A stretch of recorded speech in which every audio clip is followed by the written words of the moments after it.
అందరికి ముందుగా నమస్కారం. APPSC, TSPSC competitive exams YouTube ఛానల్కి స్వాగతం. మనం ప్రీవియస్ క్లాసెస్లో జాతీయ ఆదాయానికి సంబంధించినటువంటి పరిచయం, అదేవిధంగా నిర్వచనాలు అని ఈ కాన్సెప్టు, అదేవిధంగా జాతీయ ఆదాయ భావనలు జీడిపి, జిఎన్పి, అదేవిధంగా ఎన్డిపి, ఎన్ఎన్పి, వాటిని ఫ్యాక్టర్ కాస్ట్లో, మార్కెట్ ప్రైజ్లో, అదేవిధంగా ప్రైవేట్ ఇన్కమ్ అంటే ఏంటి, బదిలీ చెల్లింపులు అంటే ఏంటి, పర్సనల్ ఇన్కమ్ అంటే ఏంటి, పర్సనల్ డిస్పోజబుల్ ఇన్కమ్ అంటే ఏంటి, పర్ క్యాపిటల్ ఇన్కమ్ తలసరి ఆదాయం అంటే ఏంటి, అన్ని అంశాల గురించి మనం డిస్కస్ చేసుకోవడం జరిగింది ఎంతో బ్రీఫ్గా. అయితే మనం ప్రస్తుతం జాతీయ ఆదాయం మదింపు పద్ధతులు అనే ఈ చాప్టర్ దగ్గర ఉండడం జరిగింది. ఈ చాప్టర్లో మనం మొదటి పద్ధతి అయినటువంటి ఉత్పత్తి మదింపు పద్ధతిని మనం ఆల్రెడీ డిస్కస్ చేసుకోవడం జరిగింది. అయితే రెండవ పద్ధతి అయినటువంటి ఆదాయ మదింపు పద్ధతిలో మనం సగంలో అయితే ఉండడం జరిగింది. పార్ట్ 1 మనం ఆల్రెడీ ప్రీవియస్ క్లాస్లో డిస్కస్ చేసుకోవడం జరిగింది. ఇప్పుడు దీంట్లో పార్ట్ 2ని మనం ఈ క్లాస్లో మనం డిస్కస్ చేసుకోవడం జరుగుతుంది. జాగ్రత్తగా ఫాలో అవ్వండి. జాతీయ ఆదాయం మదింపు పద్ధతి, national income measures and methods of calculation. ఇప్పటి వరకు మన ఛానల్ని ఎవరైనా సబ్స్క్రైబ్ చేయకపోతే ఇప్పుడే కింద కనపడే red colour subscribe button tap చేసి సబ్స్క్రైబ్ చేసుకోండి. అదేవిధంగా పక్కన కనపడే బెల్ ఐకాన్ యాక్టివేట్ చేసుకోవడం వల్ల ఎప్పటికప్పుడు మన ఛానల్ నుండి మీకు వచ్చే అప్డేట్స్ మీకు రావడం జరుగుతుంది. అదేవిధంగా మన ఛానల్కి జాయిన్ బటన్ ద్వారా మెంబర్షిప్ తీసుకోండి.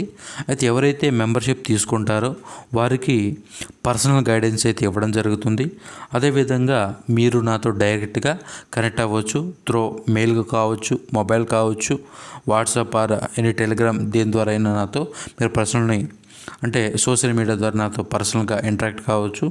అదేవిధంగా మీకు ఈ పర్సనల్ గైడెన్స్లో మీకు economy, polity, history, geography, environmental studies and disaster management, ఈ 6 సబ్జెక్టులలో మీకు ఒక క్లియర్ కట్ అవగాహన అయితే మీకు రావడం జరుగుతుంది ఈ ప్రోగ్రాంలో. అదేవిధంగా అంటే ఆ సబ్జెక్ట్లో ఏ చాప్టర్స్ ఇంపార్టెంటో, ఏ చాప్టర్ ఏ ప్లేసెస్ అంటే వాటిలో ఏ టాపిక్స్ ఇంపార్టెంట్, ఇవి ఎలా చదవాలి అనే అన్ని అంశాల గురించి A to Z అయితే ఈ ప్రోగ్రాంలో మీకు చెప్పడం జరుగుతుంది. ఇంకా మనం క్లాస్లోకి వెళ్ళిపోదాం. మరొక అంశం ఏంటంటే త్వరలో మనము ఎం లక్ష్మీకాంత్ గారి ఇండియన్ పాలిటీ, భారత రాజకీయ వ్యవస్థ, ఆ బుక్ సంబంధించినటువంటి క్లాసులు కూడా స్టార్ట్ చేయబోతున్నాం. చాలా మంచి అంశంగా మీకు చెప్పడం జరుగుతుంది. ఎంతో ఆనందంగా కూడా నేను భావిస్తున్నాను మీకు చెప్పడానికి. మీరు కూడా అదేవిధంగా ఆ క్లాసులను ఫాలో అవ్వండి. పాలిటీ క్లాసెస్ కూడా ఎంతో బ్రీఫ్గా బుక్లో ఉన్నదానికంటే 10 రెట్లు ఎక్కువ నేను కంటెంట్ ఇవ్వడానికి అయితే నేను ట్రై చేస్తాను. మనం ఈ క్లాస్లో మొదటి క్లాస్గా చారిత్రక నేపథ్యం, కంపెనీ పాలనని మనం అయితే చెప్పుకోవడం జరుగుతుంది. కాబట్టి ఆ క్లాస్ను కూడా జాగ్రత్తగా ఫాలో అవ్వండి. నెక్స్ట్, జాతీయ ఆదాయ మదింపు పద్ధతుల్లో 3 పద్ధతులు ఉంటాయని చెప్పుకున్నాం. ఉత్పత్తి మదింపు పద్ధతి, ఆదాయ మదింపు పద్ధతి, వ్యయ మదింపు పద్ధతి. ఉత్పత్తి మదింపు పద్ధతి గురించి మనం చెప్పుకున్నాం. అయితే మనం ప్రీవియస్గా ఆదాయ మదింపు పద్ధతి అయితే మిడిల్లో ఉండడం జరిగింది. ఆదాయ మదింపు పద్ధతి అయితే నేను ఆదాయ మదింపు పద్ధతిలో నేను ఏమి చెప్పానంటే ఉత్పత్తి కారకాలకు వచ్చే ఆదాయాన్ని, దేశంలో ఉత్పత్తి కారకాలకు వచ్చే మొత్తం ఆదాయాన్ని కలిపితే భూమి, శ్రమ, మూలధనం, వ్యవస్థాపకుడు, భూమికి బాటకం, శ్రమకు వేతనం, అదేవిధంగా మూలధనానికి వడ్డీ, అదేవిధంగా వ్యవస్థాపకుడికి లాభం, ఈ ఉత్పత్తి కారకాలకు వచ్చే ఆదాయాన్ని వీటిని అని చెప్తారు. భూమికి బాటకం వస్తుంది, శ్రమకి వేతనం వస్తుంది, మూలధనానికి వడ్డీ వస్తుంది, అదేవిధంగా వ్యవస్థాపకుడికి లాభం వస్తుంది. ఈ ఉత్పత్తి కారకాలకు వచ్చే ఆదాయం. అయితే భారతదేశంలో ఉన్నటువంటి మొత్తం భూమికి వచ్చే బాటకాన్ని, అదేవిధంగా భారతదేశంలో ఉండే శ్రామికులకు అందరికీ వచ్చే వేతనాన్ని, అదేవిధంగా భారతదేశంలో ఉన్నటువంటి మొత్తం మూలధనానికి వచ్చే వడ్డీని, అదేవిధంగా భారతదేశంలో ఉన్నటువంటి మొత్తం వ్యవస్థాపకులకు వచ్చే లాభాన్ని, ఈ 4 మొత్తాన్ని కలిపితే మనకు జాతీయ ఆదాయం వస్తుంది. అంటే వీటిని కలిపినంత మాత్రం జాతీయ ఆదాయం రాదు. అంటే వీటన్నిటి కలిపితే మనకు ఎన్డిపి వస్తుంది. ఈ ఎన్డిపికి నికర విదేశీ కారక ఆదాయం ఎన్ఐపై హెచ్చరిస్తే మనకు ఎన్ఎన్పి వస్తుంది. ఎన్ఎన్పి అంటే ఏంటి? ఎన్ఎన్పి అంటే జాతీయ ఆదాయం అని మనకు తెలుసు. ఈ విధంగా అయితే వస్తుందని చెప్పాను. అయితే ఇక్కడ మరొక అంశం ఉంది. అయితే కేవలము ఈ 4 చేర్చడం వల్ల జాతీయ ఆదాయం రాదు. వీటితో పాటు మిశ్రమ ఆదాయం కూడా చేర్చాలని చెప్పి నేను చెప్పడం జరిగింది. అంటే భూమికి బాటకం, శ్రమకు వేతనం, మూలధనానికి వడ్డీ, దాని తర్వాత వ్యవసాయపు లాభాలతో పాటు మిశ్రమ ఆదాయాన్ని కూడా కలపాలి అని చెప్పి నేను ప్రీవియస్ క్లాసులో చెప్పడం జరిగింది. మిశ్రమ ఆదాయాన్ని కూడా దీంట్లో కలపాలి అని చెప్పాను. అంటే మిశ్రమ ఆదాయం అంటే ఏందో కూడా నేను మీకు చెప్పడం జరిగింది. జాగ్రత్తగా గమనించాలి. మిశ్రమ ఆదాయం అంటే ఏందని దాని గురించి ఎంతో బ్రీఫ్గా చెప్పడం జరిగింది. నేను మళ్ళీ చెప్తున్నాను. ఎవరైతే ఆదాయం మదింపు పద్ధతి పార్ట్ 1 చూసి ఉండరో వాళ్ళు ఖచ్చితంగా చూడండి. ఎందుకంటే దాంట్లో మోస్ట్ ఇంపార్టెంట్ అయిన మిశ్రమ ఆదాయం గురించి నేను చెప్పాను. మిశ్రమ ఆదాయం అనేది చాలా ఇంపార్టెంట్ కాన్సెప్ట్. దీంట్లో ఈ ఆదాయ మదింపు పద్ధతిలో జాగ్రత్తగా మీరు గమనించాలి. అయితే ఇక్కడ మీరు గమనిస్తే నేను ఇక్కడ ఏం చెప్పాను?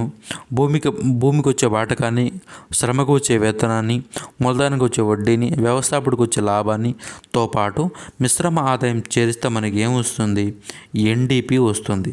ఈ ఎన్డీపీకి ఎన్ఐపై చేరిస్తే మనకి ఏమొస్తుంది? జాతీయ ఆదాయం వస్తుంది.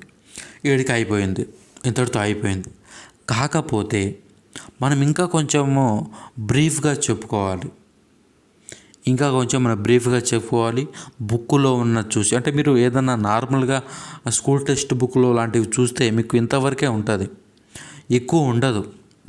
అంటే కాంపిటేటివ్ కావాల్సినంత ఉండదు. మీరు తెలుగు అకాడమీ బుక్లో చూసుకున్న ఇంతవరకే ఉంటుంది. అంటే ఉత్పత్తి కారకాలకు వచ్చే ఆదాయానికి మిశ్రమ ఆదాయం కూడా చేరిస్తే మనకు ఎన్డీపీ వస్తుంది. ఎన్డీపీకి నికర విదేశీ కారక ఆదాయం చేరిస్తే జాతీయ ఆదాయం వచ్చేస్తుంది. ఇంతవరకే ఉంటుంది, మిగతాది ఉండదు.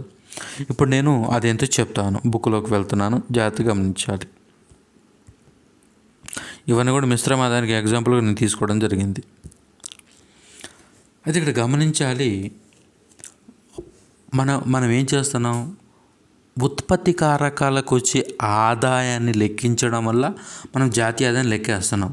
అయితే ఈ ఉత్పత్తి కారకాలకు వచ్చే ఆదాయము 2 రకాలుగా ఉంటుంది. ఉత్పత్తి కారకాలకు అంటే మన దేశంకి వచ్చే ఆదాయము 2 రకాలుగా ఉంటుంది.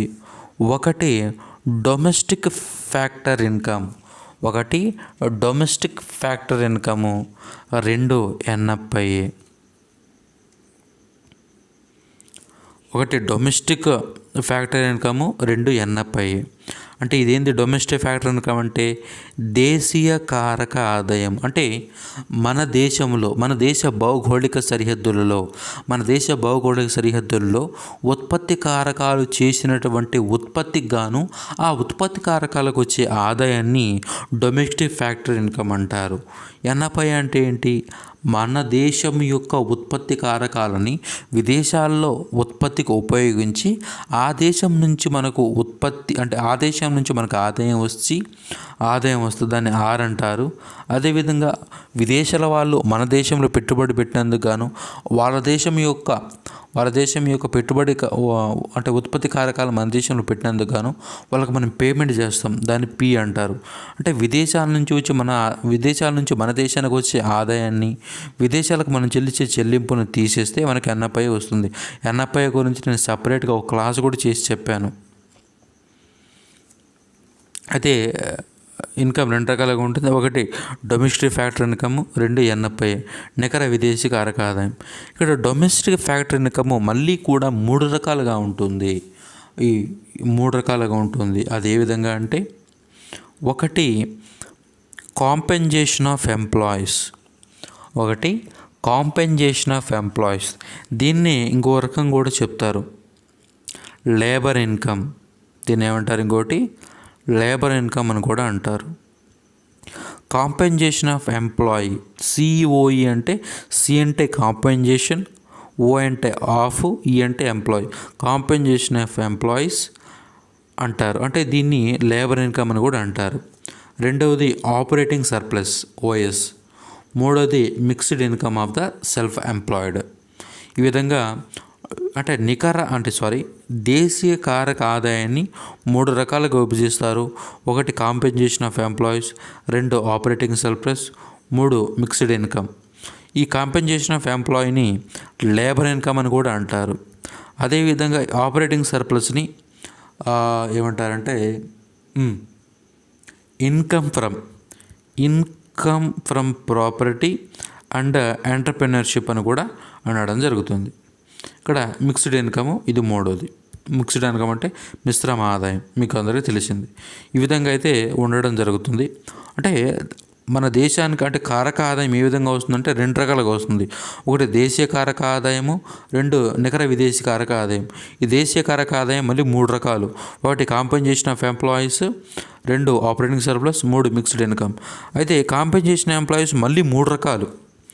1 wages and salaries in cash, compensation in kind, employees contribution to the social security schemes. ఇది 2 రకాలు. 1 income from property, income from entrepreneurship. ఈ విధంగా అయితే ఉండడం జరుగుతుంది. మీకు ఇప్పుడు ఏం అర్థం కాకపోయినా కూడా మీకు బాగా అర్థమవుతుంది ముందు క్లాసులోకి ఎంటర్ అయిన తర్వాత. జాగ్రత్తగా గమనించాలి. ఇక్కడ నేనేం చెప్పాను, 2 ఉంటాయి. అంటే ఇన్కమ్ రెండు సోర్స్ నుంచి వస్తుంది. 1 domestic factor income, domestic factor income. 2 ఇది 1, ఇది 2 ఎన్ఎఫ్ఐ. ఇప్పుడు మనం డొమెస్టిక్ ఫ్యాక్టర్ ఇన్కమ్ గురించి మాట్లాడుకుంటున్నాం, దేశీయ కారక ఆదాయం. తర్వాత మనం ఎన్ఎఫ్ఐ గురించి మాట్లాడతాం. అయితే ఈ దేశీయ కారక ఆదాయము 2 రకాలుగా విడదీస్తారు. జాగ్రత్తగా గమనించాలి. మన టాపిక్లోకి వచ్చాం, సినిమా స్టార్ట్ అయింది, జాగ్రత్తగా వినాలి. జాతీయ ఆదాయ గణనలో ఉత్పత్తి కారకాలను 2 రకాలుగా విడదీస్తారు. అంటే ఇప్పుడు దేశీయ కారక ఆదాయం ప్రకారం చూస్తే దీన్ని 2 రకాలుగా విభజిస్తారు. 1 శ్రమ, 2 మూలధనం, 3 ఒక్కోసారి రెండింటిని ఒక్కరే అందించవచ్చు. చూద్దాం. కాబట్టి దేశీయ కారక ఆదాయాన్ని 3 రకాలుగా విభజించవచ్చు. నేను చెప్పాను, దేశీయ కారక ఆదాయాన్ని 3 రకాలుగా విభజిస్తారు.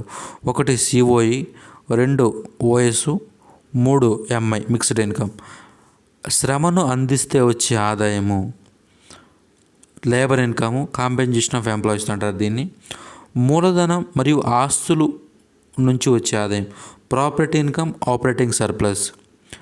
3 మిశ్రమ ఆదాయం మిక్స్డ్ ఇన్కమ్, ఒకే వ్యక్తి రెండింటిని అందిస్తే. అంటే ఇక్కడ ఏంది, శ్రమ చేయడం వల్ల వచ్చే ఆదాయాన్ని ఈ విధంగా చెప్తారు, లేబర్ ఇన్కమ్ అంటారు. అలా కాకుండా ఆస్తులు మూలధనాన్ని కలిగి ఉండడం వల్ల ఆదాయం వస్తే దాన్ని మూలధనం మరియు ఆస్తుల నుంచి వచ్చే ఆదాయం అని చెప్పడం జరుగుతుంది. 3వది మిశ్రమ ఆదాయం. అంటే శ్రమ అతనే చేస్తారు, పెట్టుబడి కూడా అతనే పెడతాడు. అంటే ఈ విధంగా ఉండడం జరుగుతుంది. ఒకసారి టాపిక్కి వెళ్తే మీకు అర్థం కావడం జరుగుతుంది. జాగ్రత్తగా గమనించాలి. మనం ఇప్పుడు శ్రమను అందిస్తే వచ్చే ఆదాయం గురించి మనం డిస్కస్ చేయబోతున్నాం. Compensation of employees. ఇక్కడ మీరు ఒకటే గమనించాలి, ఈ కాంపెన్సేషన్ ఎంప్లాయీస్లో వ్యక్తులు శ్రమిస్తారు, అదే గమనించాలి. వ్యక్తులు శ్రమించడం వల్ల వచ్చే ఆదాయాన్ని ఈ విధంగా కాంపెన్సేషన్ ఆఫ్ ఎంప్లాయీ లేదా లేబర్ ఇన్కమ్ అని చెప్పడం జరుగుతుంది. అయితే శ్రామికులు, ఉద్యోగస్తులు తమ శ్రమను అందించడం ద్వారా పొందే పరిహారము, ప్రతిఫలాలు 3 రకాలుగా విభజించవచ్చు. అయితే ఈ శ్రామికులు అంటే శ్రమ చేయడం వల్ల వచ్చే ఆదాయము కూడా 3 రకాలుగా విభజించవచ్చు అంట. అదేంటంటే 3 రకాలుగా విభజించవచ్చు అంట. 1 ద్రవ్య రూపంలో గల వేతనాలు మరియు జీతాలు, 2 వస్తు రూపంలో అందించే పరిహారము, 3 యాజమాన్యం ఉద్యోగులకు ఇచ్చే సాంఘిక భద్రత చెల్లింపులు. అంటే ఇది ద్రవ్య రూపంలో వేతనాలు. అంటే ఏంటిది, ఇన్ క్యాష్ రూపేనా, అంటే డబ్బు రూపేనా చెల్లిస్తారు. అంటే ప్రతిఫలం, అంటే అతను శ్రమ చేసినందుకు గాను అతనికి డబ్బు రూపేనా అతనికి పరిహారం చెల్లిస్తారు. 2వ విధానం ఏంది, వస్తు రూపేనా, అంటే డబ్బు రూపేనా కాకుండా ఏదైనా వస్తు రూపేనా అతనికి ప్రతిఫలాలు అందించడం జరుగుతుంది. 3 సాంఘిక భద్రత రూపేణ అతనికి ప్రతిఫలం అందించడం జరుగుతుంది. అవేంటో ఇప్పుడు చూద్దాం. ద్రవ్య రూపంలో గల వేతనాలు, జీతాలు అంటే డబ్బు రూపంలో వేతనాలు, జీతాలు. వేతనాలు అంటే ఏంటి, జీతాలు అంటే ఏంటి? వేతనాలు, జీతాలు అంటే వేతనాలు అంటే ఏంటి, జీతాలు అంటే ఏంటి? వేజ్, సాలరీ, ఈ రెండింటి మధ్య తేడా ఏంటి అంటే ఇప్పుడు ఇక్కడ ఒకటి గమనించాలి. ఈ వేతనాలు అనగా ఇవి అన్ఆర్గనైజ్డ్ సెక్టార్లో ఇస్తారు, ఇది ఆర్గనైజ్డ్ సెక్టార్లో ఇస్తారు. ఫర్ ఎగ్జాంపుల్, పొలంలో కొంతమంది కూలీలు పొలానికి వెళ్తారు, పనికి వెళ్తారు. అయితే వాళ్ళకి మంత్లీ శాలరీ ఇస్తారా? మంత్లీ శాలరీ ఇవ్వరు. అది కూడా వాళ్ళు పని చేస్తేనే వాళ్ళకి శాలరీ వస్తుంది. పని చేయకపోతే వాళ్ళకి శాలరీ రాదు, అంటే వేతనం రాదు. వేతనం రాదు.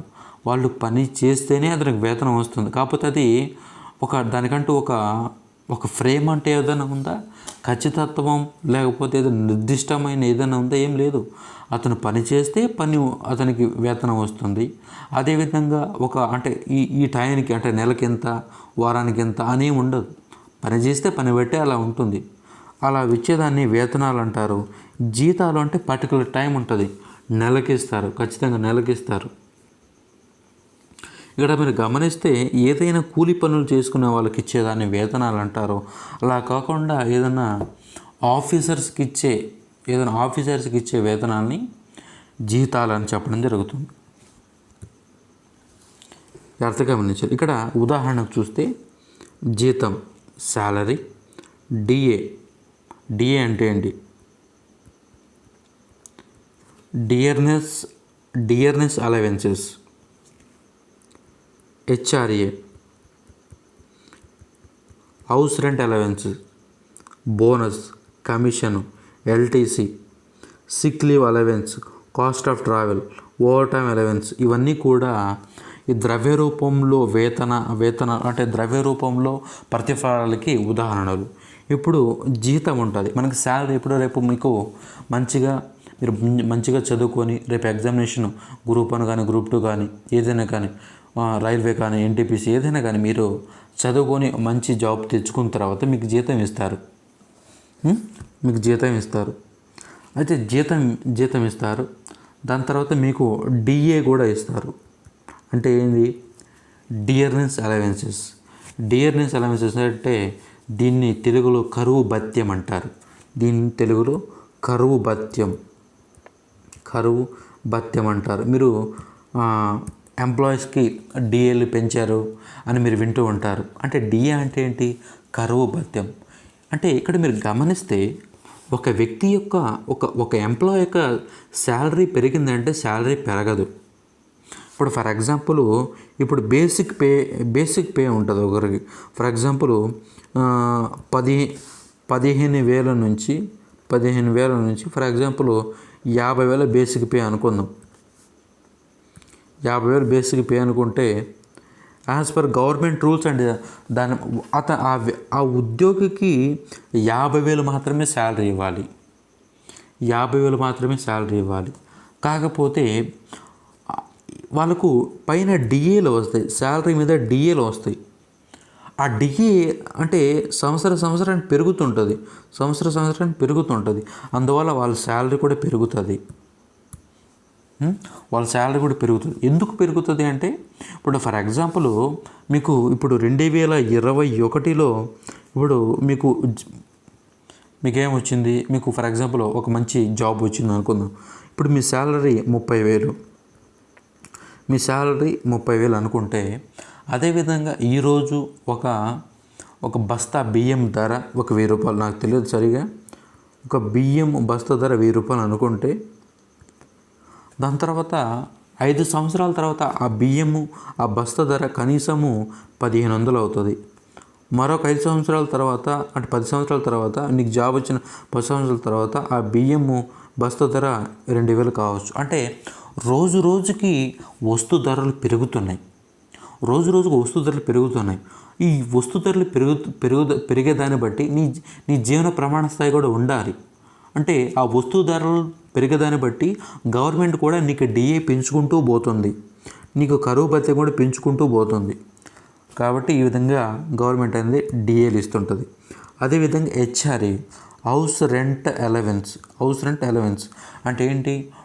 ఇప్పుడు మీరు గమనిస్తే ప్రతి ఒక్క గవర్నమెంట్ ఎంప్లాయీకి గవర్నమెంట్ హౌస్ రెంట్ అలవెన్స్ ఇస్తుంది. హౌస్ రెంట్ అంటే ఏంటి? నువ్వు ఏదైనా ఇండ్లు తీసుకుంటే దానికి రెంట్ గవర్నమెంటే పే చేస్తుంది. అది నీకు సొంత ఇల్లు ఉంటే అది నువ్వే తీసుకోవచ్చు. తర్వాత బోనస్. ఫర్ ఎగ్జాంపుల్ ఇప్పుడు ఒక కంపెనీలో మీరు పనిచేస్తున్నారు. ఫర్ ఎగ్జాంపుల్ టాటా కంపెనీలో మీరు అందరూ పనిచేస్తున్నారు, మనమందరం పనిచేస్తున్నాం అనుకుందాం. అయితే ఆ టాటా కంపెనీకి మంచి లాభాలు వచ్చాయి ఆ సంవత్సరం. ఆ లాభాలని ఎంప్లాయీస్తో కూడా పంచుకుంటుంది కంపెనీ. అంటే బోనస్లుగా ఇచ్చేస్తుంది. సంక్రాంతి బోనస్ అని ఇస్తారు, దసరా బోనస్లు అని. ఇవన్నీ కూడా వాళ్ళు శ్రమించినందుకు, వాళ్ళ శ్రమ వల్ల ఆ కంపెనీకి లాభాలు వచ్చాయి కాబట్టి ఆ ప్రతిఫలాన్ని బోనస్ రూపేణా ఎంప్లాయీస్కి ఇవ్వడం జరుగుతుంది. తర్వాత కమిషన్లు కూడా. ఇప్పుడు ఫర్ ఎగ్జాంపుల్ మీరు ఏదన్నా కార్ కంపెనీకి వెళ్ళారు, లేకపోతే ఒక బైక్ కంపెనీకి వెళ్ళారు, మీరు బైక్ మోడల్స్ అన్ని చూశారు. ఫర్ ఎగ్జాంపుల్ మీరు ఒక బైక్ కంపెనీ షోరూమ్కి వెళ్ళారు, షోరూమ్కి వెళ్ళి మంచి బైక్ చూసుకున్నారు, ఒక పల్సరో అపాచో, లేదా మంచి బైక్ చూసుకున్నారు, బుల్లెట్. చూసిన తర్వాత మీకు ఏదో నచ్చింది, ఒక బైక్ నచ్చింది. దాని తర్వాత మీరేమన్నారు, అక్కడ సెల్లర్స్ ఉంటారు, అమ్మేవాళ్ళు ఉంటారు, సర్వీస్ అందించే వాళ్ళు, సెల్లర్ సర్వీస్ ఉంటారు. వాళ్ళు ఏమంటారు, మీ నెంబర్ తీసుకుంటారు, మీ ఫోన్ నెంబర్ తీసుకుంటారు.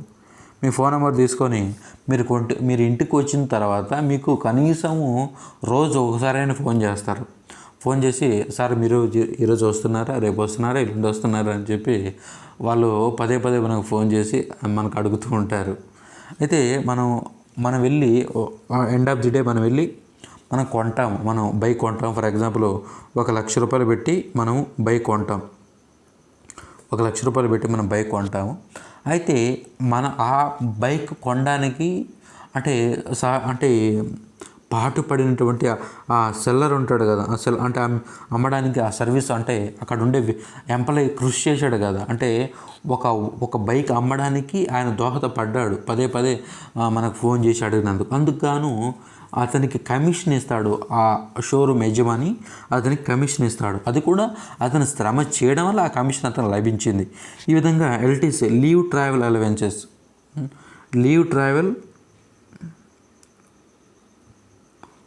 కన్సెషన్ అంటే ఏంది? దీని అర్థం ఏంటంటే, ఇక్కడ ఫర్ ఎగ్జాంపుల్ ఏదైనా కూడా మీరు గవర్నమెంట్ ఎంప్లాయీస్ అయితే గతంలో కూడా ఇచ్చారు, చంద్రబాబు నాయుడు హయాంలో కూడా ఇవ్వడం జరిగింది. ఎంప్లాయీస్ ఇప్పుడు ఫర్ ఎగ్జాంపుల్ చాలామంది హైదరాబాద్ నుంచి అన్డివైడెడ్గా డివైడ్ అయిన తర్వాత హైదరాబాద్ నుంచి చాలామంది మన రాష్ట్రంలోకి వచ్చి మన రాష్ట్రంలో అమరావతిలో వచ్చి చాలా సర్వీసెస్ అందించారు, గ్రూప్ 1 గ్రూప్ 2 ఆఫీసర్స్. అయితే వాళ్ళు మళ్ళీ పండగలకి తిరిగి వాళ్ళ ఊర్లకు వెళ్ళేటప్పుడు అయితే వాళ్ళకు ట్రావెల్ అలవెన్సెస్ కూడా గవర్నమెంట్ అయితే ఇవ్వడం జరిగింది. ఈ విధంగా ఇవన్నీ కూడా సిక్ లీవ్ అలవెన్సెస్. ఇప్పుడు కొంతమంది లేడీ ఎంప్లాయీస్ ఉంటారు, ఉమెన్స్ ఉంటారు, వాళ్ళకి కొన్ని డేస్లో బాగుండదు. అదేవిధంగా వాళ్ళు ప్రెగ్నెన్సీ ఉన్నప్పుడు వాళ్ళు కొన్ని స్పెషల్ లీవ్స్ ఇస్తారు. అప్పుడు వాళ్ళకి ఏం చేస్తారంటే వాళ్ళకు కొన్ని లీవ్స్ ఇచ్చేస్తారనమాట.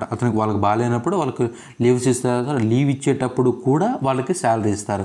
ఇవన్నీ కూడా వాళ్ళ ప్రతిఫలాలు, అంటే వాళ్ళు శ్రమించినందుకు గాను వాళ్ళకు లభించే ప్రతిఫలాలు. ఇవన్నీ కూడా గమనించాలి. ఇవన్నీ కూడా వీళ్ళకి డబ్బు రూపేణా లభిస్తాయి, అంటే ఇన్ క్యాష్ రూపేణా వస్తుంది. జాగ్రత్తగా గమనించాలి. నెక్స్ట్, ఇది ఫస్ట్ది అయిపోయింది. ఇప్పుడు రెండోది, వస్తు రూపంలో అందించే పరిహారం, కాంపెన్సేషన్ ఇన్ కైండ్ అంటే వస్తు రూపేణ అని అర్థం. అంటే ఇందాకేందో డబ్బు రూపేణ, ద్రవ్యం రూపేణ అందించారు, ఇప్పుడు ఏందో వస్తు రూపేణ అందిస్తారు. అదేందో చూద్దాం. ఉచిత గృహము, వైద్యము, ఉచిత యూనిఫామ్, ఆహారము, ఉచిత విద్య, రవాణా, వడ్డీ లేకుండా రుణ సదుపాయం. ఇక్కడ మీరు గమనిస్తే ఇక్కడ ఒక ఫ్యాక్టరీలో పనిచేస్తుంటారు వ్యక్తులు. పనిచేస్తున్నప్పుడు వాళ్ళకి ఏం చేస్తారంటే పొద్దున్నే టిఫిన్ పెడతారు. అంటే అంటే ఆ కంపెనీని ఆ ఎంప్లాయీస్కి టిఫిన్ పెడుతుంది. ఆ కంపెనీని ఆ ఎంప్లాయీస్కి టిఫిన్ పెడుతుంది. అదేవిధంగా మధ్యాహ్నం భోజనం పెడుతుంది.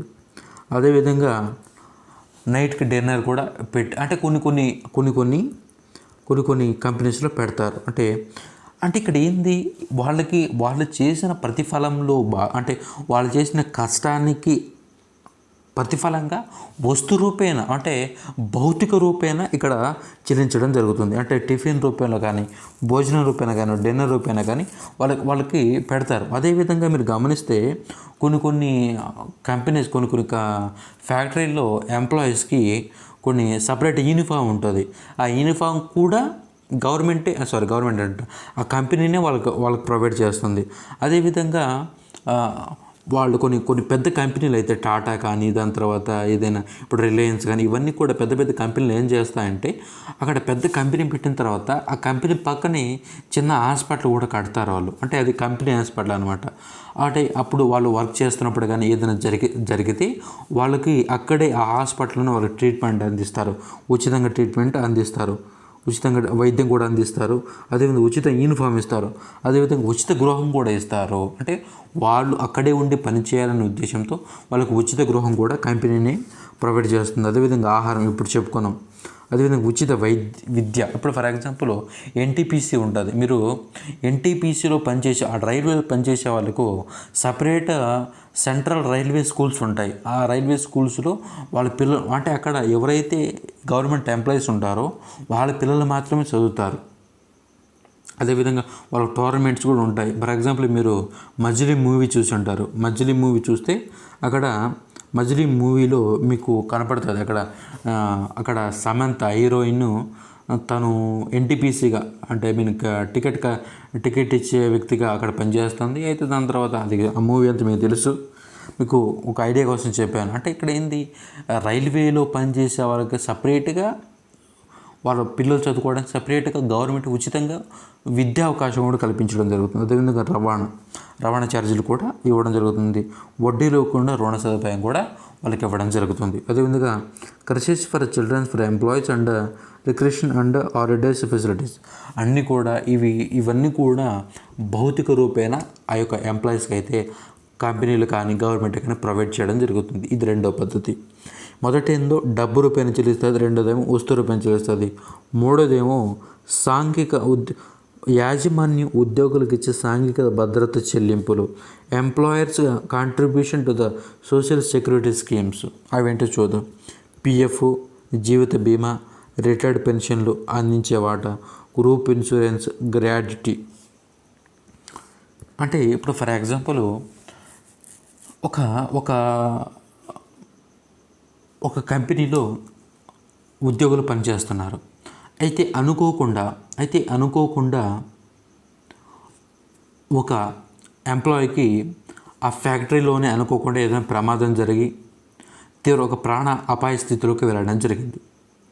అయితే అప్పుడు ఆ ప్రాణ అపాయ స్థితిలోకి వెళ్ళినప్పుడు అతనికి మెరుగైన వైద్యం అందించాలంటే కాస్త ఎక్కువ డబ్బే అవసరం అవుతుంది ఆ క్రిటికల్ సిచ్యువేషన్లో. అయితే అంత డబ్బు కావాలంటే ఏదైనా జీవిత బీమా లాంటివి, ఎల్ఐసి లాంటివి వాళ్ళు కట్టుకోవాలి. అలా కట్టుకుంటే వాళ్ళకు అప్పుడు ఏదైనా యాక్సిడెంటల్గా జరిగిన ఏదైనా ప్రమాదంలో వాళ్ళు మంచిగా కోలుకోవడానికి ఆస్కారం ఉంటుంది. కాబట్టి వాళ్ళు ఏం చేస్తారంటే ఎల్ఐసి కట్టుకోవాల్సిన పరిస్థితి అయితే ఉంటుంది. అయితే అయితే అక్కడ ఎంప్లాయీస్ ఎవరైతే ఉంటారో ఆ కంపెనీలో ఉండే ఎంప్లాయీస్ ఎవరైతే ఉన్నారో ఆ ఎల్ఐసి ప్రీమియం ఉంటుంది. అంటే మంత్లీ ఇంత కట్టాలి, అంతే మంత్లీ 2,000 కానీ 3,000 కానీ ఏదో కట్టాల్సిన ఆ ప్లాన్ బట్టి ఉంటుంది. అయితే ఆ ప్రీమియము అంటే భవిష్యత్తులో ఏదైనా ప్రమాదాలు జరిగితే ఆ ప్రమాదాల నుంచి బయటపడడానికి కావాల్సిన డబ్బును సమకూర్చడం కోసం జీవిత బీమా పథకాలు తీసుకున్నప్పుడు ఆ జీవిత బీమాకు కట్టే ప్రీమియంలని ఆ యొక్క సంస్థని అంటే ఆ ఫ్యాక్టరీని కట్టడం జరుగుతుంది. అంటే ఆ ప్రీమియంని జీవిత బీమాకు సంబంధించిన ప్రీమియంని ఫ్యాక్టరీని కట్టడం జరుగుతుంది.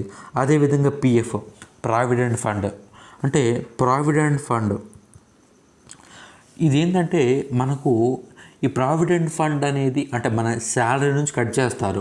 అంటే మనకి ఇచ్చే శాలరీలో నుంచి ఇప్పుడు ఫర్ ఎగ్జాంపుల్ గవర్నమెంట్ ఎంప్లాయీలకి పిఎఫ్లు కట్ చేస్తారు. ఈ విధంగా పిఎఫ్లు కట్ చేసి వాటిని మనకు ఏదైనా ఎమర్జెన్సీగా ఉన్నప్పుడు కానీ దాని తర్వాత మనకు రిటైర్డ్ అయినప్పుడు కానీ పెద్ద మొత్తంలో మనకైతే చెల్లించడం జరుగుతుంది. ఎందుకు? అది కూడా మన యొక్క భద్రత కోసం ఆ యొక్క సంస్థ కానీ గవర్నమెంట్ కానీ చేసే మరొక సాంఘిక భద్రత పొదుపు.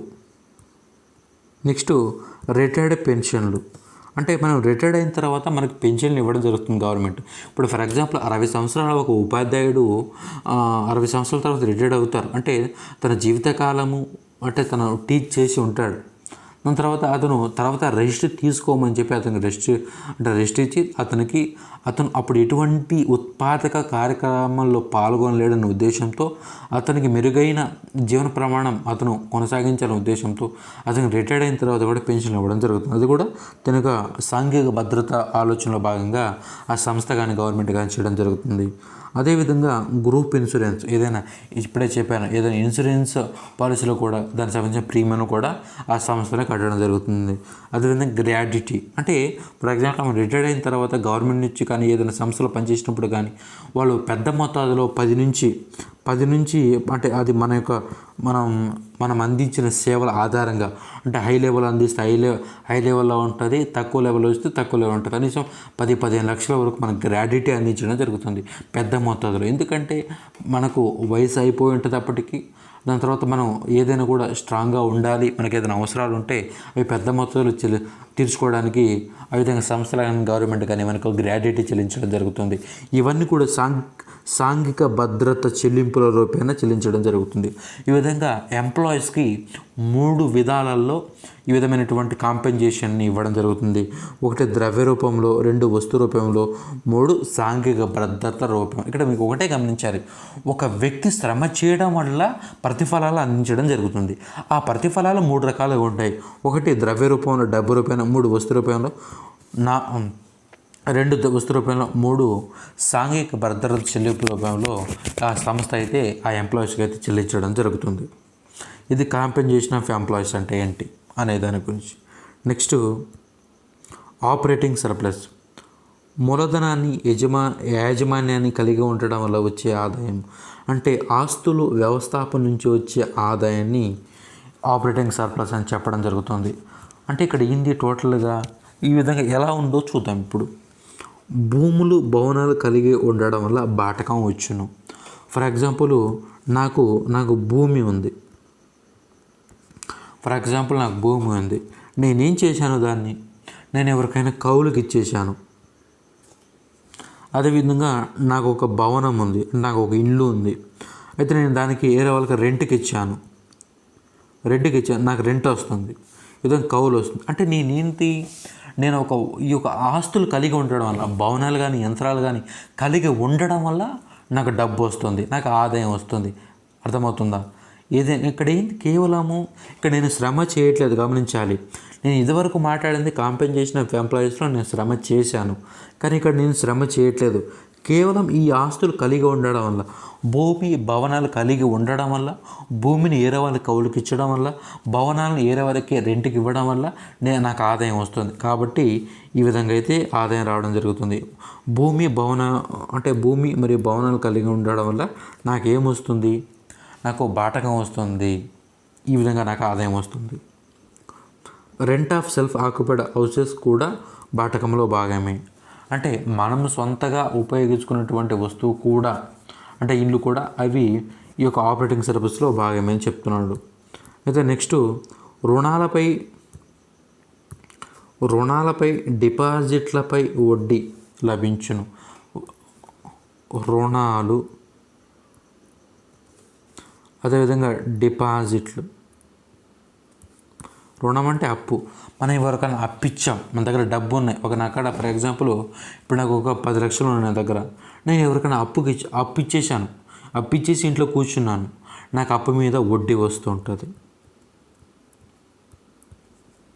అదేవిధంగా నేను గవర్నమెంట్ 10 లక్షలు నేను బ్యాంకులో వేసేసాను, డిపాజిట్ చేసేసాను, ఫిక్స్డ్ డిపాజిట్ చేసేసాను, నాకు బ్యాంకు నుంచి వడ్డీ వస్తుంది. అంటే కేవలం నేను ఈ యొక్క డబ్బును, ఈ యొక్క మూలధనాన్ని కలిగి ఉండడం వల్ల నాకు వడ్డీ వస్తుంది, అంటే నాకు లాభం వస్తుంది, నాకంటే ఆదాయం వస్తుంది. గనులు లీజుకు ఇచ్చినప్పుడు వచ్చే రాయల్టీ, పేటెంట్ హక్కులు, కాపీ రైట్స్ వచ్చే రాయల్టీలు దీనిలో భాగమే. రెంట్, ఇంట్రెస్ట్, రాయల్టీస్ అనేవి ఇన్కమ్ ఫ్రమ్ ప్రాపర్టీగా చెప్పవచ్చు. అంటే ఏంది? ఫర్ ఎగ్జాంపుల్, ఇప్పుడు మనము బ్యాంకులో డిపాజిట్ చేస్తాము. బ్యాంకులో డిపాజిట్ చేస్తే మనకేం వస్తుంది? వడ్డీ వస్తుంది. అదేవిధంగా మన దగ్గర డబ్బు అంటే మూలధనం మన దగ్గర ఉంది అనుకుంటే, మనం ఎవరికైనా రుణాలు ఇచ్చాం, అప్పుడు మనకేం వస్తుంది? వడ్డీ వస్తుంది. అదేవిధంగా నీ పేరు మీద గనులు ఉన్నాయి, దాని మీద నీకేముంటుంది? రాయల్టీ ఉంటుంది. గనుల మీద ఉండే హక్కుని రాయల్టీ అంటారు. నీకు ఆ గనుల మీద రాయల్టీ ఉంటుంది. నీ గనులను ఎవరు వచ్చి తవ్వుకోవడానికి వీల్లేదు, దాని మీద నీకు సర్వ హక్కులు ఉంటాయి. అంటే ఆ గనుల మీద రాయల్టీ కలిగి ఉంటావు. అంటే కేవలం ఎవరికైనా తవ్వుకోమని ఇచ్చేసి నువ్వు ఇంట్లో కూర్చోవచ్చు, నీకు వాళ్ళు తవ్వుకొని నీకు డబ్బులు ఇచ్చేస్తారు. దాని తర్వాత ఏదైనా పుస్తకాలు రాసావు, మంచి పుస్తకాలు, మంచి కంటెంట్ రాసావు, అయితే ఆ పుస్తకం మీద నీకేముంటుంది? కాపీ రైట్స్ ఉంటాయి. అదేవిధంగా ఏదైనా వస్తువు నువ్వు క్రియేట్ చేసావు, కొత్త ఇన్వెన్షన్ చేసావు, కొత్త ఆవిష్కరణ చేసావు, ఆ వస్తువు మీద నీకేముంటుంది? నీకు పేటెంట్ రైట్స్ ఉంటాయి. ఏదైనా సినిమా తీసావు నువ్వు, సినిమాలో నీ కాపీ రైట్స్ ఉంటాయి, పేటెంట్ రైట్స్ ఉంటాయి. ఈ విధంగా అంటే కేవలం ఒకదాన్ని నువ్వు అలా పెట్టుకొని నువ్వు సంపాదించుకోవచ్చు. అంటే నీ దగ్గర ఉన్నదాన్ని కేవలం ఆపరేట్ చేస్తూ, అంటే ఇక్కడ గమనించాలి, నువ్వు భూమి భవనాలు కలిగి ఉండడం వల్ల, దాన్ని కేవలం ఆపరేట్ చేయడం వల్ల నీకు ఆదాయం వస్తుంది. అంటే అదేవిధంగా నీకు డబ్బు ఉండడం వల్ల దాని మీద వడ్డీ వస్తుంది. అంటే నువ్వు అక్కడ శ్రమ ఏం చేయట్లేదు, కేవలం నీ దగ్గర ఉన్నదాన్ని ఆపరేట్ చేస్తున్నావు. కేవలం ఆపరేట్ చేయడం వల్ల నీకు ఆదాయం వస్తుంది. రెండో చూడండి, కంపెనీ వాటాదారులకు పంచే డివిడెండ్లు అంటే ఏంటి? ఫర్ ఎగ్జాంపుల్, ఒక కంపెనీ ఉంది. ఒక వ్యక్తి కంపెనీ పెట్టాలనుకుంటున్నాడు, ఒక వ్యక్తి కంపెనీ పెట్టేశాడు కూడా. అయితే ఆ కంపెనీలో అతను పూర్తిగా పెట్టుబడి పెట్టలేకపోతున్నాడు. అప్పుడు ఆయన ఏం చేశాడంటే 50% మాత్రమే పెట్టుబడి పెట్టాడు. మిగతా 50%ని 5 భాగాలుగా చేశాడు. 5 భాగాలుగా చేసి ఇదొక 10%, ఇదొక 10%, ఇదొక 10%, ఇదొక 10%, ఇదొక 10%.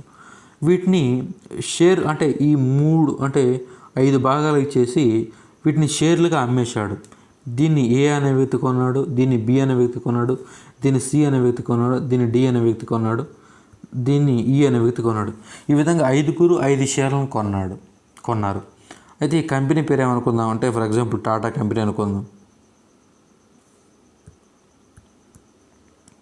ఈ కంపెనీని మనం ఏమనుకుందాం? టాటా కంపెనీ.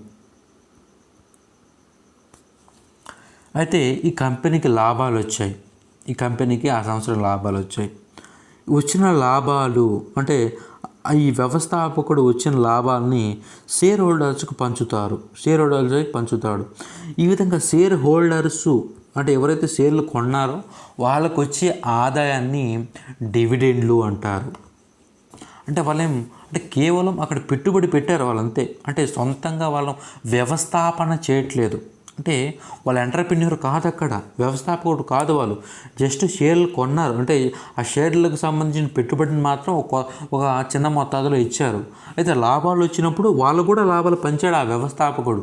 అయితే ఆ వ్యవస్థాపకుడికి వచ్చే ఆదాయాన్ని ఏమో లాభం అంటారు. ఆ వ్యవస్థాపకుడికి వచ్చి అంటే పైన వచ్చే దాన్నేమో లాభాలు అంటారు. అదేవిధంగా షేర్ హోల్డర్స్కి వచ్చే ఆదాయాన్ని డివిడెండ్లు అంటారు. అంటే వాళ్ళకి వచ్చే లాభాన్ని డివిడెండ్లు అని చెప్పడం జరుగుతుంది. డివిడెండ్లు అంటే ఏంటి? కంపెనీ వాటాదారులకు పంచే డివిడెండ్లు. అంటే కంపెనీ వాటాదారులకు డివిడెండ్లు పంచుతుంది, అంటే లాభాలను పంచుతుంది. అవి కూడా ఆపరేటింగ్ సర్ప్లస్లోని భాగమే. ఆపరేటింగ్ సర్ప్లస్ చూద్దాం. ఒకటి income from property, income from entrepreneur. అంటే ఇక్కడ కేవలం ఒక జస్ట్ ఎంటర్ప్రెన్యూర్ అంటే వ్యవస్థాపకులు ఉండడం వల్ల వచ్చే లాభం. ఇక్కడ ఇది రెంట్ వల్ల, అంటే ఏదైనా భూమిని కానీ భవనాన్ని కానీ రెంట్ ఇవ్వడం వల్ల.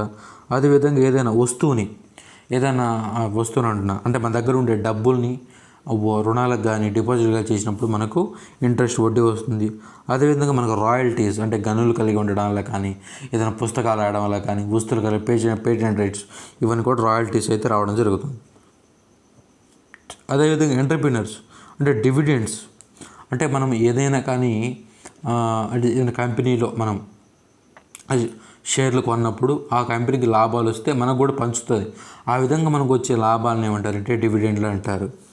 అది కూడా ఇన్కమ్ ఫ్రమ్ ఎంటర్ప్రెన్యూర్షిప్ కిందకు వస్తుంది. అదేవిధంగా UDP after corporation tax, undistributed profits. And UDP గురించి ఆల్రెడీ నేను పర్సనల్ ఇన్కమ్ దగ్గర చెప్పాను, అంటే జాతీయ ఆదాయ భావన పర్సనల్ ఇన్కమ్ కట్ చెప్పాను. యూడిపి ఆఫ్టర్ కార్పొరేషన్ ట్యాక్స్, అదేవిధంగా కార్పొరేషన్ ట్యాక్స్, ఇవన్నీ కూడా ఆపరేటింగ్ సర్ప్లస్ వల్ల వచ్చే ఆదాయాలు. కొంచెం డివిడెంట్లు అనేవి కంపెనీ వాటాదారులు పంచే లాభాలు. పెద్ద కంపెనీలు తన మొత్తం ఆదాయాన్ని వాటాదారులకు డివిడెండ్ రూపంలో పెంచిపెట్టబడను కొంత ఆదాయాన్ని పంచిపెట్టకుండా ఉంచుతాయి. ఈ పంచిపెట్టబడిన లాభాలలో అన్డిస్ట్రిబ్యూటెడ్ ప్రాఫిట్స్ కొంత భాగాన్ని కార్పొరేట్ పన్నుగా, కొంత పొదుపుగా ఉంచుతాయి. ఈ 3 లాభాల్లో భాగాలు. యూడిపి అంటే అన్డిస్ట్రిబ్యూటెడ్ ప్రాఫిట్స్, అంటే పంచిపెట్టబడని లాభాలు అని. ఫర్ ఎగ్జాంపుల్ ఒక కంపెనీకి 1000 కోట్ల లాభం వచ్చింది. అయితే 1000 కోట్లని వాళ్ళు తిరిగి వ్యయం అంటే ఖర్చు చేయరు. వాళ్ళు ఏం చేస్తారంటే ఈ సంవత్సరం లాభం వచ్చింది, తర్వాత సంవత్సరము ఏదైనా నష్టం రావచ్చేమనే ఉద్దేశంతో వాళ్ళు ఇప్పుడే వచ్చిన లాభంలో కొంత దాచి పెడతారు, కొంత పొదుపు చేస్తారు. దాన్ని యూడిపి అంటారు, అన్డిస్ట్రిబ్యూటెడ్ ప్రాఫిట్స్ అంటారు. అదేవిధంగా వాళ్ళు ఏం చేస్తారు అంటే కార్పొరేషన్ ట్యాక్స్ అంటే కంపెనీలకు వచ్చే ఆదాయం మీద కట్టే అంటే పన్ను ఉంటుంది. ఒకవేళ మనం ఒక సంస్థ పెట్టాం, ఆ సంస్థకి మంచి లాభాలు వచ్చాయి, అయితే ఆ లాభాలు వచ్చినందుకు గాను గవర్నమెంట్కి కార్పొరేషన్ ట్యాక్స్ కట్టాలి. ఇవన్నీ కూడా ఆపరేటింగ్ సర్ప్లస్ కిందకి రావడం జరుగుతుంది. ఇక్కడ మీరు ఒకటి గమనించాలి, ఈ యొక్క కాంపెన్సేషన్ ఆఫ్ ఎంప్లాయీస్కి అదేవిధంగా ఆపరేటింగ్ సర్ప్లస్కి మధ్య తేడా మీకు ఇప్పటికీ అర్థమైపోయి ఉండాలి. అదేంటి? కాంపెన్సేషన్ ఆఫ్ ఎంప్లాయీస్లోనేమో శ్రమ చేయాలి. అదేవిధంగా ఇప్పుడు ఆపరేటింగ్ సర్ప్లస్లోనేమో శ్రమ చేయాల్సిన అవసరం లేదు. అది మీరు గమనించాలి. అంటే ఈ కాంపెన్సేషన్ ఆఫ్ ఎంప్లాయీస్లో అతను శ్రమ చేస్తేనే అతనికి ఆదాయం వస్తుంది. అంటే అతను కష్టపడి చెమట ఊడిస్తేనే అతనికి ఆదాయం వస్తుంది. అది వస్తు రూపేణ కావచ్చు, ద్రవ్య రూపేణ కావచ్చు, సాంఘిక భద్రత చెల్లింపుల రూపేణ కావచ్చు, ఏ రూపేణ కానీ అతనికి శ్రమ చేస్తేనే అతనికి ఆదాయం వస్తుంది. కానీ ఇక్కడ శ్రమ చేయాల్సిన అవసరం లేదు. అతనికి కేవలము ఒక ఆస్తి అంటే భూమి కలిగి ఉండడం. ఇప్పుడు ఫర్ ఎగ్జాంపుల్ ఒక రైతు శ్రమ చేయడం వల్ల అతనికి లాభం వచ్చింది, అంటే ఆదాయం వచ్చింది. అలా కాకుండా అదే రైతు ఆ యొక్క భూమిని కలిగి ఉంటే అతను ఏరే వాళ్ళకి ఇచ్చేయడం వల్ల అతనికి కౌరు వస్తుంది. అంటే అసలు శ్రమ చేయకుండానే అతనికి ఆదాయం అయితే రావడం జరుగుతుంది. ఈ విధంగా అయితే మీరు గమనించాలి. ఇక్కడ కాంపెన్సేషన్ ఎంప్లాయీస్లో మీరు శ్రమ చేయడం గమనించాలి. ఓఎస్లో కేవలం జస్ట్ ఆపరేట్ చేయాలంతే, మన దగ్గర ఉండేదాన్ని ఆపరేట్ చేయాలి. ఆపరేటింగ్ సర్ప్లస్ అంటే ఏంటి? మనకు అవసరం లేనిది అని ఒక రకంగా మాట్లాడాలంటే. సర్ప్లస్ అంటే మిగిలిపోయినా అని అర్థం. అంటే మన అవసరం తీరగా మిగిలిపోయిన దాన్ని కేవలం ఆపరేట్ చేస్తుంటే మనకు ఆదాయం వస్తుంటుంది. ఫర్ ఎగ్జాంపుల్ నా దగ్గర 10 లక్షలు ఉన్నాయి, 10 లక్షలు నాకేం ఇప్పుడే అవసరం లేదు. నా కాడ అంటే నేను అన్నీ కొనేసుకున్నాను, నాకంతా బాగానే ఉంది అంటే అవి నా కాడ మిగిలిపోయి ఉన్నాయి అంటే అలా ఉన్నాయి. దాన్ని జస్ట్ నేను బ్యాంకులో వేస్తే వడ్డీ వస్తుంది, ఎవరికన్నా అప్పు ఇస్తే రుణం ఇస్తే వడ్డీ వస్తుంది. అంటే కేవలం నా దగ్గర అంటే నాకు కావాల్సిన దానికంటే ఎక్కువ ఉంది కదా, దాన్ని జస్ట్ ఆపరేట్ చేయడం వల్ల నాకు ఆదాయం వస్తుంది ఇక్కడ. కానీ ఇక్కడ ఏమవుతుంది, ఇక్కడ శ్రమ చేయడం వల్ల ఆదాయం వస్తుంది. ఈ ఓఎస్ అంటే సిఓఈకి ఓఎస్కి మధ్య తేడా.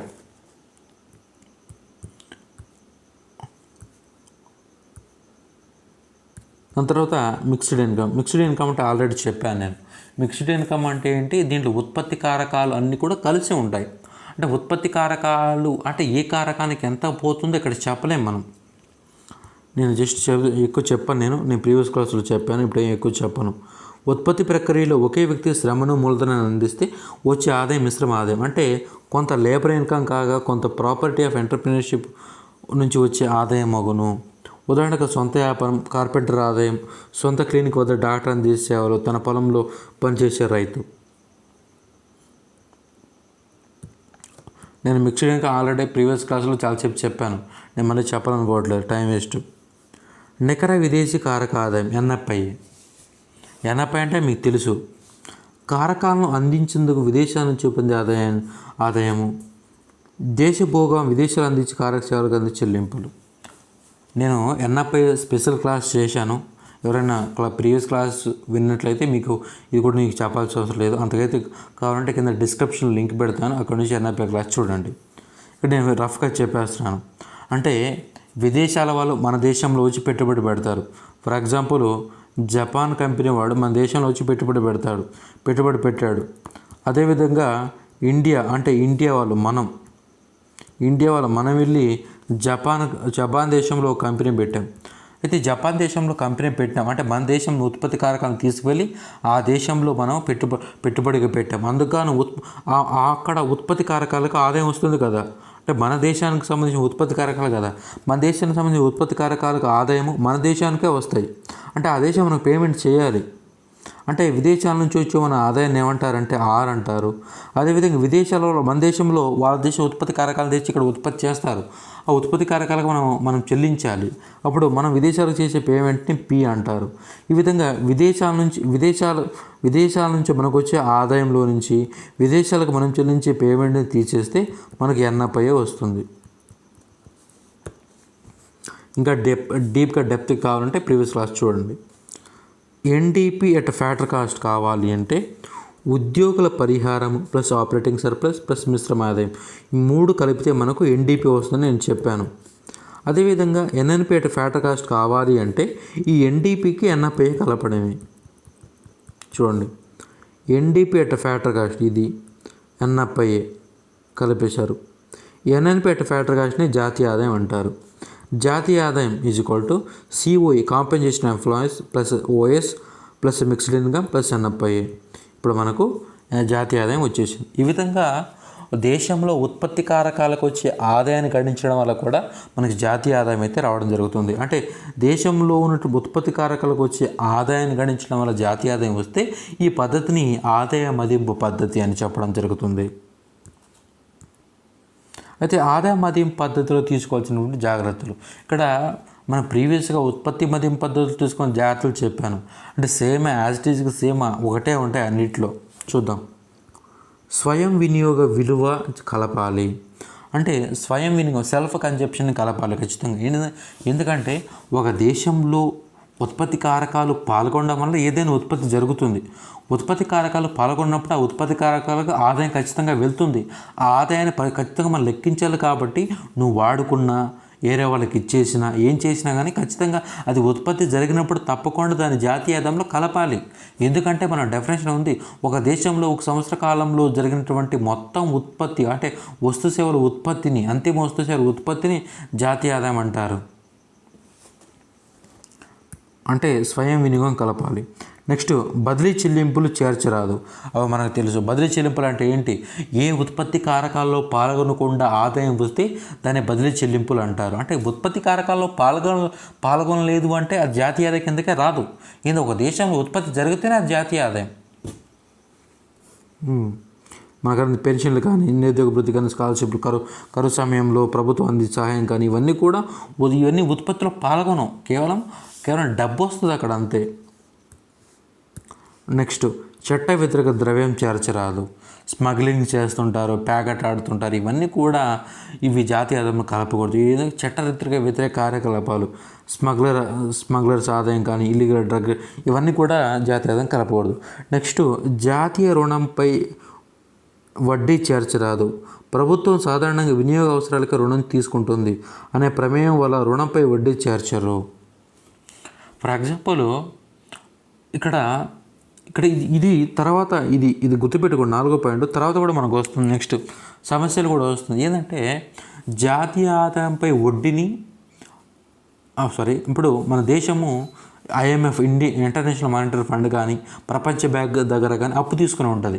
అయితే దానికి మనం వడ్డీ చెల్లిస్తాం. ఆ యొక్క ఖర్చును కానీ దాన్ని కానీ మనం జాతీయ ఆదాయంలో కలపకూడదు అంట. ఎందుకు కలపకూడదు అంటే ఆ వడ్డీని కేవలం ఆ జాతీయ ఆదాయం, ఆ రుణం ఏదైతే ఉందో, జాతీయ రుణం ఏదైతే ఉందో, మన దేశం చేసిన అప్పు ఏదైతే ఉందో అది కేవలం వినియోగానికి మాత్రమే వాడుతున్నాం. ఎటువంటి ఉత్పాదక రంగంలో వాడట్లేదు. ఏ వస్తువు ఉత్పత్తి చేయడం కానీ, ఏ ఒక్క సేవను ఉత్పత్తి చేయడంలో కానీ ఆ యొక్క రుణాన్ని వాడట్లేదు. కాబట్టి దాన్ని జాతీయ ఆదాయంలో కలపకూడదు అని చెప్పడం జరిగింది. ఇది జాగ్రత్తగా గుర్తుపెట్టుకోండి. మళ్ళీ మనకు వస్తుంది ఈ పాయింట్.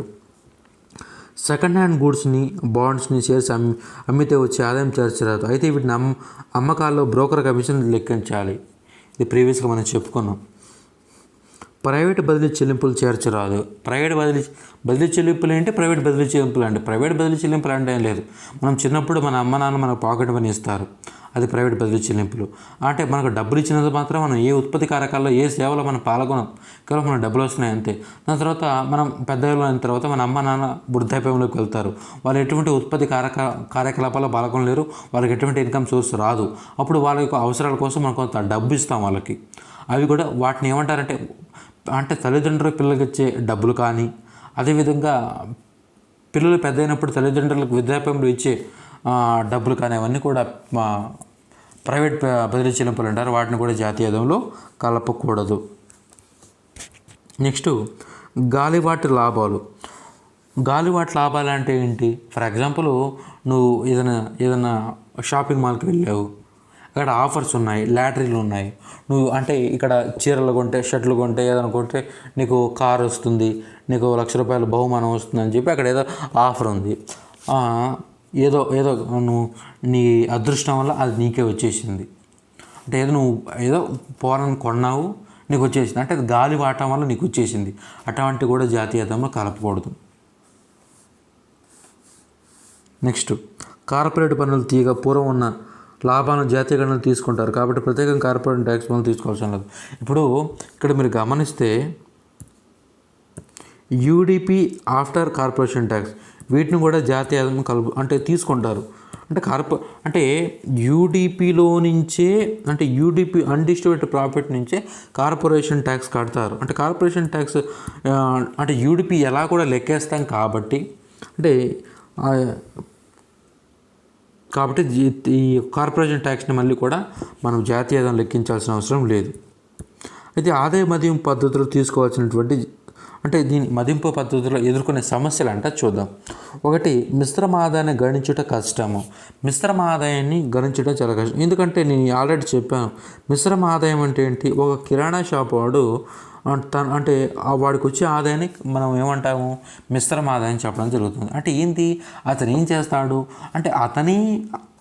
తన ఇంటి దగ్గరే తను షాప్ పెట్టుకుంటాడు, తనే శ్రమ చేస్తాడు, తనే వ్యవస్థాపకుడుగా ఉంటాడు, తన దగ్గర ఉన్న డబ్బులు ఇన్వెస్ట్మెంట్ పెట్టుకుంటాడు. అలాంటప్పుడు ఏ ఉత్పత్తి కారకానికి ఎంత వెళ్తుందో అక్కడ అర్థం కాదు మనకి. ఆ మిశ్రమ ఆదాయం లెక్కలో వాడికాడ సరిగా ఉండవు, వాడు కూడా చెప్పలేడు. అలాంటప్పుడు ఈ అవ్యవస్థీకృత రంగంలో ఆర్గనైజ్డ్ సెక్టార్లో ఈ లెక్కలు తేల్చడం చాలా కష్టంగా ఉండడం వల్ల, మిశ్రమ ఆదాయం గణించడం కష్టం వల్ల ఈ యొక్క ఆదాయ మదింపు పద్ధతిలో ప్రధాన సమస్యగా దీన్ని చెప్పవచ్చు. రెండవది, నేను ఇందాక చెప్పాను 4వ పాయింట్ గుర్తుపెట్టుకోండి అని చెప్పాను. 4వ పాయింట్ గుర్తుపెట్టుకోండి అని చెప్పాను. ఏం పేరు చెప్పాను? జాతీయ రుణంపై చెల్లించే వడ్డీని జాతీయ రుణంపై చెల్లించే వడ్డీని జాతీయ ఆదాయం కలపకూడదు అని చెప్పుకున్నాం.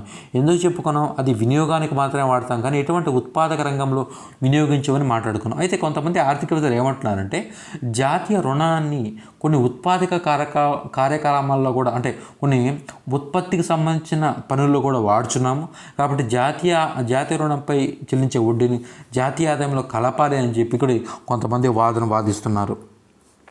నెక్స్ట్, అల్పవృద్ధి దేశాల్లో ఆదాయానికి చెందిన సరైన గణాంకాలు లభ్యం కావు. అంటే ఇప్పుడు ఫర్ ఎగ్జాంపుల్ ఎవరైతే అప్పుడు నేను ఇన్కమ్ ట్యాక్స్ కడుతున్నా, ఎందుకంటే నాకు 5 లక్షల పైన నాకు ఆదాయం వస్తుంది, అంటే ఇయర్లీ 5 లక్షల పైన నాకు ఆదాయం వస్తుంది. 5 లక్షల పైన ఆదాయం వస్తుంది కాబట్టి నేను ఇన్కమ్ ట్యాక్స్ కడుతున్నాను. అంటే ఏంది, ఇన్కమ్ ట్యాక్స్ దగ్గర నా లెక్కలు ఉన్నాయి, అంటే నాకు ఇంత డబ్బులు నాకు వస్తున్నాయని ఆ ఇన్కమ్ ట్యాక్స్కి ఆ డిపార్ట్మెంట్కి తెలియడం వల్లే నా మీద ఇన్కమ్ ట్యాక్స్ వేసింది. అంటే ఇక్కడ ఏంటి, ఇన్కమ్ ట్యాక్స్ కడుతున్నారంటే ఆ దేశంలో అంటే ఎవరికైతే ఎంత ఆదాయం వస్తుందనేది అక్కడ బాగా తెలుస్తుంది. కానీ చాలా వ్యక్తులు అంటే చాలా అంటే తక్కువ వృద్ధి చెందినటువంటి దేశాల్లో వారికి ఎక్కువ ఆదాయం రాదు, వాళ్ళు ఎక్కువ ఇన్కమ్ ట్యాక్స్లు కట్టరు. అలాంటప్పుడు అసలు ఎవరికి ఎంత ఆదాయం వస్తుందనేది మనం గుర్తించలేం. కాబట్టి ఈ యొక్క సమస్య కూడా అయితే ఉంటుంది. జాతీయ ఆదాయం వివిధ ఉత్పత్తి కారకాల మధ్య ఎట్లా పంపిణీ అయినదో తెలుసుకునేందుకు ఆదాయ మదింపు పద్ధతిని ఉపయోగించాలి. అంటే ఇప్పుడు భూమికి బాటకము, శ్రమకు వేతనము, అదే మూలధనానికి వడ్డీ, అదేవిధంగా వ్యవసాయం లాభాలు ఎంతెంత విలువైనవో తెలుసుకోవడానికి ఆదాయ మదింపు పద్ధతిని వాడతాము. ఇది టోటల్గా ఆదాయ మదింపు పద్ధతి అంటే ఏంది, దాని గురించి అంత టోటల్గా అయితే మనం డిస్కస్ చేసుకోవడం జరిగింది. మనం నెక్స్ట్ క్లాస్లో వ్యయ మదింపు పద్ధతి అంటే ఎక్స్పెండిచర్ మెథడ్, అంటే ఖర్చు చేయడం వల్ల జాతీయ ఆదాయం అంటే ఉత్పత్తి కారకాలు ఉత్పత్తి చేయడానికి అవి ఎంత ఖర్చు చేస్తాయి అనే దాన్ని బట్టి జాతీయ ఆదాయం గణించే పద్ధతిని మనమైతే వాడడం జరుగుతుంది. This is enough for this video. Next క్లాస్లో మనం వ్యయం మదింపు పద్ధతి గురించి మనం డిస్కస్ చేసుకోవడం జరుగుతుంది. నా ఎక్స్ప్లెనేషన్ మీకు నచ్చినట్లయితే వీడియోని లైక్ చేయండి. అదేవిధంగా మీకు ఏమైనా డౌట్స్ ఉంటే కామెంట్ చేయండి. తప్పకుండా ప్రతి ఒక్కరికి ఈ యొక్క వీడియోని షేర్ చేయండి. ఎవరికైనా ఇంట్రెస్ట్ ఉంటే గైడెన్స్ ప్రోగ్రాంలో జాయిన్ అవ్వండి.